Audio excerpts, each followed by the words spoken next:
Gimana kalian belajar di mana kalian coba? Ulama apa? Kalian nggak usah jadi ulama. Kalau menyesatkan umat, tegas saya menyampaikan. Nggak usah jadi ulama. Assalamualaikum warahmatullahi wabarakatuh. Apa kabar saudaraku? Sehat-sehat ya. Semoga kita diberikan kesehatan, kekuatan, keselamatan, dan yang paling penting kita diberikan kemuliaan oleh Allah Azza wa Jalla. Karena kita sudah di ujung akhir zaman. Selalu jalankan perintah-perintah Allah, jauhi larangannya. Kali ini saya akan membahas tentang fenomena Trans 7 dan salah satu pesantren di negeri ini.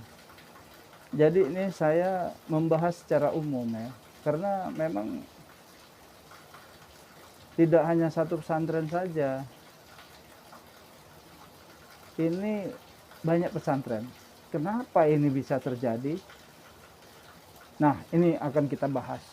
Nah, sekarang kita akan bahas tentang Trans 7 dan pesantren di negeri ini. Salah satu pesantren di negeri ini ya. Jadi begini, ulama kita saat ini seperti ibaratnya itu lautan. Kajian-kajiannya itu masih di atas laut. Di atas laut ini. Belum sampai ke dasar lautan. Itulah dia kajian-kajiannya. Kasihan nggak kayak gitu? Ya kasihan lah. Sementara kita ini sudah di ujung akhir zaman. Kajiannya masih remeh-temeh. Hal-hal kecil aja itu diributkan sama mereka. Hal-hal kecil itu. Dan memang itu satu kenyataan, itu satu fakta. Itu fakta. Video itu adalah fakta.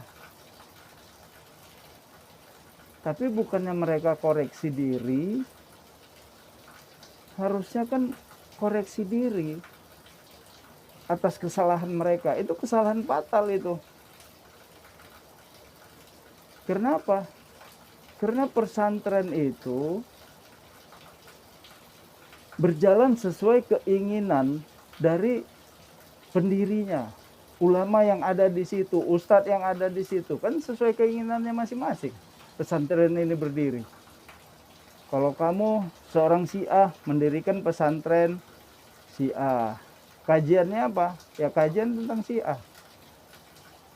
Kalau kamu alirannya Wahabi ya tentang ya secara Wahabi kamu sampaikan. Kalau tarekat ya tarekat. Begitu kan seterusnya kan. Kalau pesantren ini. Padahal di masa Rasulullah ya nggak ada tuh yang namanya Syiah, Wahabi, tarekat. Ada nggak? Nggak ada. Sunni. Sekarang aja coba lihat. Siapa pendiri tarekat namanya itulah. Tarekat ini, tarekat itu. Ahmadiyah. Ada nggak semua ini? Mereka dirikan ini semua. Baik Syiah, Wahabi, Sunni, tarekat-tarekat semua itu. Ada nggak? Atas dasar petunjuk dari Allah Azza wa Jalla. Nggak ada. Saya sudah bertanya. Saya sudah memohon petunjuk pada Allah. Ya Allah, apakah dulu leluhurnya dulu Syiah ini membuat Syiah? Karena petunjukmu ya Allah nggak ada. Begitu juga dengan yang lainnya. Akhirnya semua pesantren berdiri berdasarkan keinginan dari ulamanya masing-masing. Saya sudah bertanya, memohon petunjuk kepada Allah. Boleh nggak ajaran-ajaran yang pesantren yang seperti itu tuh, yang ada di video itu? Saya sudah mohon petunjuk kok kepada Allah. Nggak ada kayak gitu, wahai saudaraku. Di masa Rasulullah itu tidak ada seperti itu. Kenapa kita membuat-buat hal yang tidak dilakukan oleh Rasulullah. Saya ini tidak membela siapa-siapa, karena yang membuat juga orangnya tidak suci juga. Dan kalian yang melakukan itu juga tidak suci juga. Di sisi Allah kalian pun bukan orang yang terbaik. Makanya saya bilang saya tidak membela ini yang buat tentang video ini, dan tidak membela juga ulama-ulama yang ada di pesantren itu. Tapi memang itu suatu kenyataan, apa yang digulirkan, apa yang disajikan oleh Trans 7 itu memang suatu kenyataan.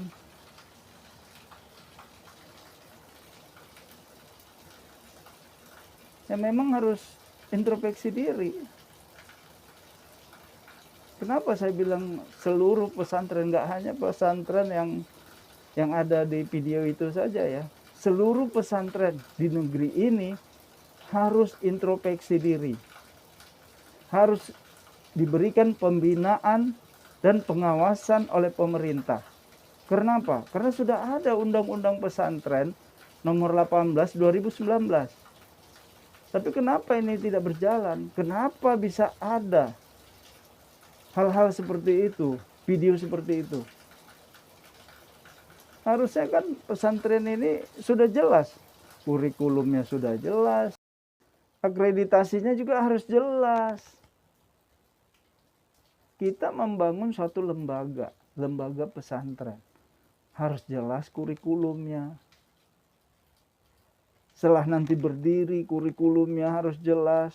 Nanti kan ada peningkatan itu nanti, diurus akreditasinya. Kan ini lembaga pesantren. Di situ juga anak didiknya, santriwatinya sudah banyak. Nggak bisa dibuat hanya kayak pengajian kampung, nggak bisa. Harus berani. Dan pemerintah juga harus melakukan pembinaan dan pengawasan. Kalau memang itu pesantren tadi harus dibantu dengan dana, dibantu dong, jangan dibiarkan aja. Gimana sih kalian ini? Jadi buat apa dibuat undang-undang pesantren? Wah, nggak jelas kalian semuanya. Tapi kenapa bisa terjadi seperti itu? Coba. Padahal sudah ada undang-undang pesantren.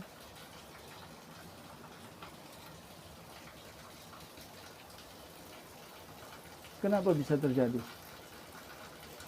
Berarti pemerintah juga tidak melakukan pembinaan dan pengawasan.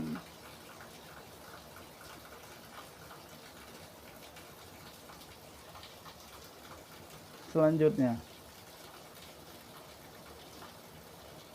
harusnya pesantren itu sudah sama dengan sekolah umum, baik dia sekolah misalnya kayak SD negeri, SD swasta, SMP negeri, SMP swasta, SMA negeri, SMA negeri, SMA swasta. Harusnya kan udah sama.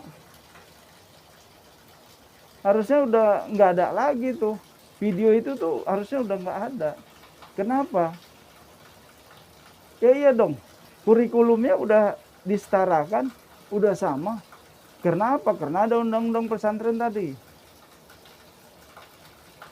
Kan seperti itu. Dan yang di video itu yang saya lihat ya, itu ada merangkak gitu ya, cium tangan dengan ulamanya atau ustadznya atau gurunya gitu ya. Di SMP negeri ada nggak gitu merangkak cium tangan dengan, nggak ada. Kan nggak ada seperti itu. Karena apa? Karena di sekolah negeri ataupun swasta itu sudah ada pembinaan dan pengawasan. Harusnya pesantren itu juga begitu. Kalau kalian sudah siap mendirikan pesantren, harusnya sudah siap juga dilakukan pembinaan dan pengawasan. Udah nggak ada lagi model-model kayak gitu. Merangkak-merangkak itu kan model-model zaman dulu itu. Zaman kerajaan. Yang saya lihat juga di video ya. Selain merangkak, itu nyuci gitu ya, ngepel-ngepel, ngelap-ngelap daun. Terus ada juga ustadz memberikan apa itu ya, semacam buah-buahan ya, buah ya, jeruk dengan cara yang tidak pantas kalau menurut saya. Kalau seperti itu yang kalian lakukan, nggak usah kalian namakan itu pesantren. Biasa aja, pengajian biasa aja. Ada gedung, ya udah pengajian biasa kayak pengajian kampung gitu. Jangan kalian buat gedung, kalian buat lembaga, tapi kalian caranya masih kayak gitu. Cara yang tidak dilakukan oleh Rasulullah. Saya lihat di video itu juga ya, di video Trans 7 itu ada santri itu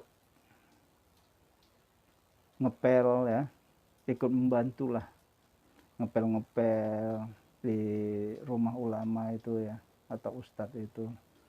Nah, terus ada juga santri-santri itu dalam satu video yang lain, saya lihat ikut membangun satu pesantren, jadi tukang gitu, dimanfaatkan untuk itu. Ini sebenarnya santri ini mau dijadikan tukang atau pembantu rumah tangga sih sebenarnya. Ini dia masuk pesantren kan harus jadi ustadz setidaknya, kan begitu. Atau dia masuk birokrasi, lebih baik. Ini kenapa jadi tukang ini? Makanya tuh pesantren ada yang roboh itu. Ya ini anak-anak ini kan nggak ngerti apa-apa. Kalau mau bangun pesantren, ya cari tukang yang profesional. Aduh, astagfirullah. Gimana kalian para ulama? Gimana ini? Pembinaan dan pengawasan dari pemerintah. Sudah ada Undang-Undang 18 tahun 2019, sudah ada. Itu kayak santriwatinya itu. Itu mau dijadikan pembantu rumah tangga apa mau jadi ustazah sih? Ya Allah ya Rabbi. Saya lihat di Trans 7 itu ya, video-videonya itu sebenarnya video fakta. Cuman disajikan bukan untuk orang-orang tua itu. Jadi disajikan untuk anak-anak Gen Z. Cara bicaranya juga untuk anak-anak Gen Z. Karena kan ini media.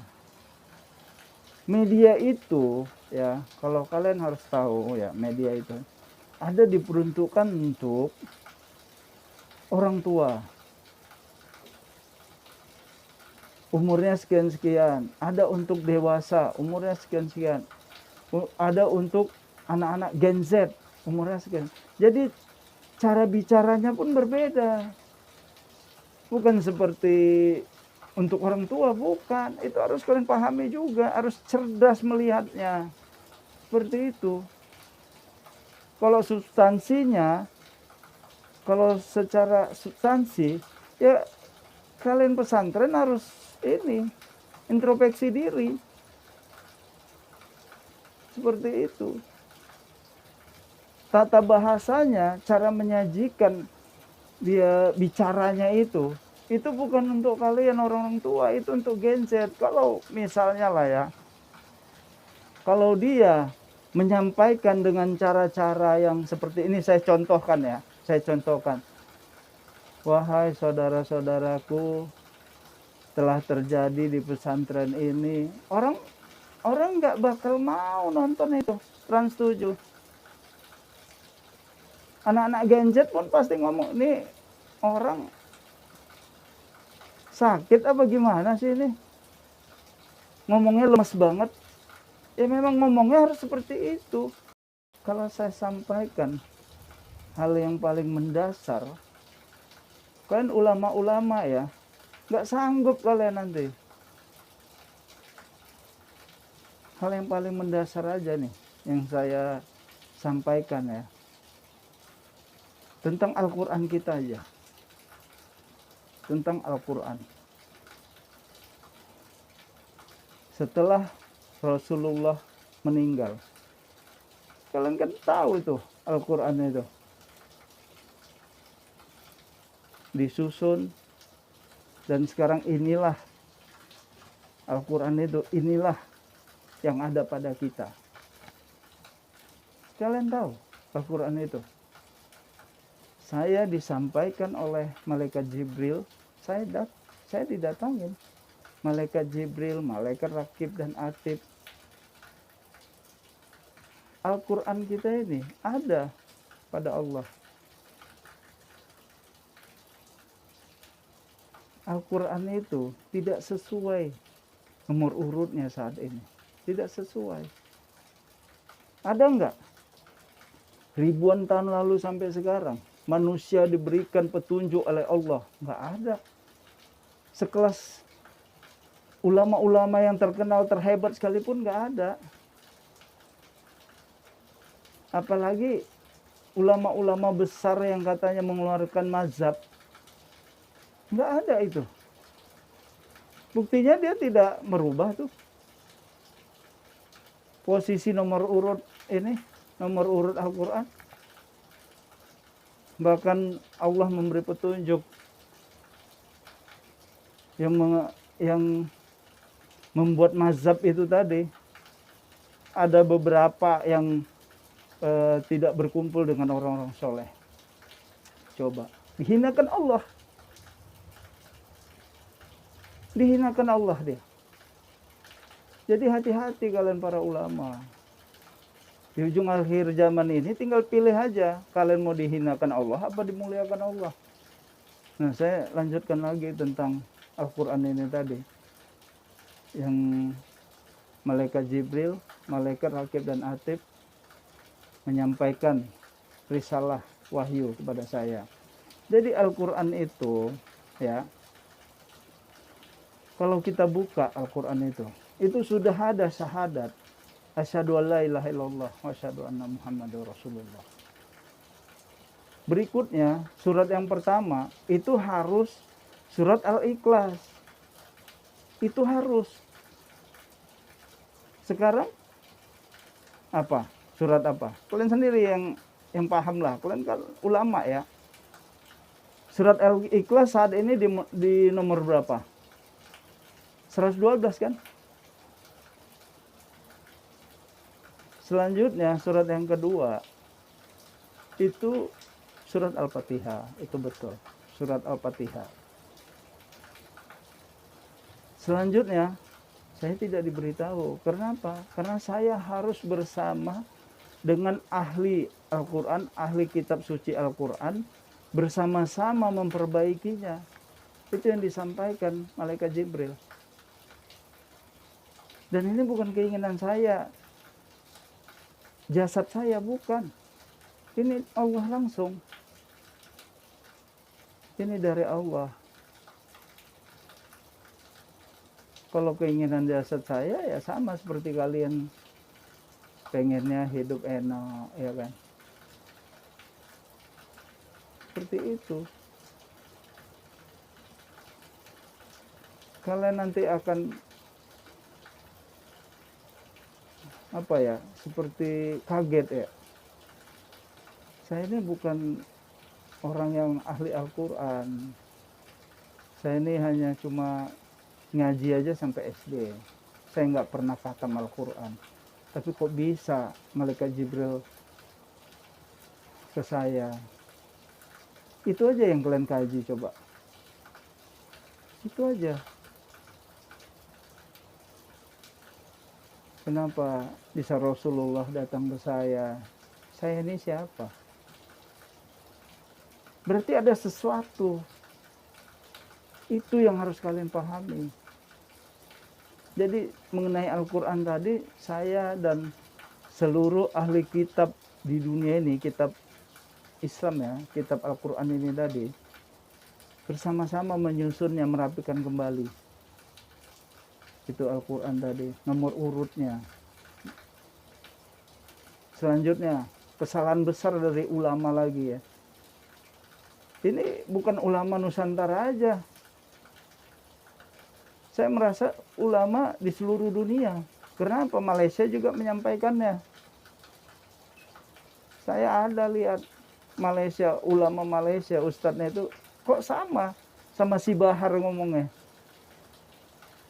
Berarti kan di pesantren ini ngajarkan hal yang sama. Kok bisa kalian ngomong kayak gitu? Rasulullah, malaikat Jibril mendekati pohon Sidratul Muntaha. Malaikat Jibril tidak mau mendekati pohon Sidratul Muntaha. Kata si Bahar dan Ustadz yang di Malaysia itu akan hancur. Malaikat Jibrilnya. Kocak kalian ini. Ininya kurang cerdas. Nggak cerdas kalian. Masa malaikat Jibril bisa hancur di sana? Di langit ketujuh sana? Gimana kalian? Belajar di mana kalian coba? Ulama apa? Kalian nggak usah jadi ulama. Kalau menyesatkan umat.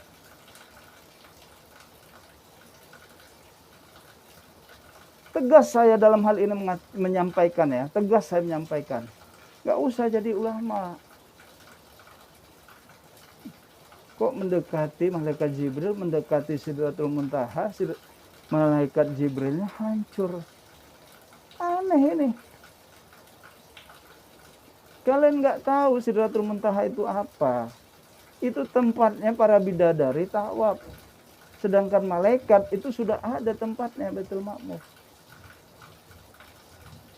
Saya ini bukan lulusan pesantren. Saya ini, kalau kalian tahu saya, kalian kaget. Karena sekolah saya itu bukan ini, jurusan ini. Makanya kalian tuh harus lihat video-video saya sebelumnya. Seluruh video saya kalian lihat. Nanti pun video setelah ini saya mau buat tentang Dajjal yang masuk ngomong telepati ke saya. Dan dia ada di mana sekarang ini Dajjal ini? Ya sama seperti yang Rasulullah sampaikan. Benar itu. Nah, selanjutnya saya akan menyampaikan tentang peniupan ruh. Peniupan ruh. Ruh itu ditiupkan, di rahim seorang ibu pada umur 120 hari atau 4 bulan. Dan itu atas kesepakatan para ulama. Kan seperti itu. Ini aja udah salah besar ini. Kesepakatan para ulama lagi. Ulama dunia ini pasti. Itu aja udah kesalahan besar. Ruh itu ditiupkan, wahai ulama, ya, pada saat terjadinya pembuahan. Itu ruh langsung ditiupkan Allah. Yang niupkan siapa? Allah langsung, bukan malaikat. Di Google itu, aduh, ya Allah, Rabbi, kalian gimana sih ya? Kok bisa salah-salah gitu? Yang tiupkan ruh itu kok malaikat? Yang tiupkan ruh itu tuh ya Allah, bukan malaikat. Pada saat terjadi pembuahan, ruh itu ditiupkan. Kalau tidak ada pembuahan, ya tidak ditiupkan ruhnya. Makanya ruh itu bisa, makanya dagingnya itu tadi, di dalam rahim ibu itu bisa berkembang terus. Janin itu tadi, berkembang. Bukan pada saat 120 hari, 4 bulan, ditiupkan. Bukan. Astagfirullahaladzim. Makanya lah, banyak orang aborsi.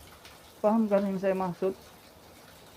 Karena apa? Karena berdalih ruh itu ditiupkan 120 hari kok, pada saat 120 hari. Padahal ruh itu pada saat terjadi pembuahan ditiupkan. Astagfirullahaladzim, ya Allah. Gimana kita ini? Gimana kalian para ulama? Kalian nanti bertanggung jawab di akhirat nanti itu. Gimana kalian nih sebagai para ulama ini? Gimana? Nggak takut kalian?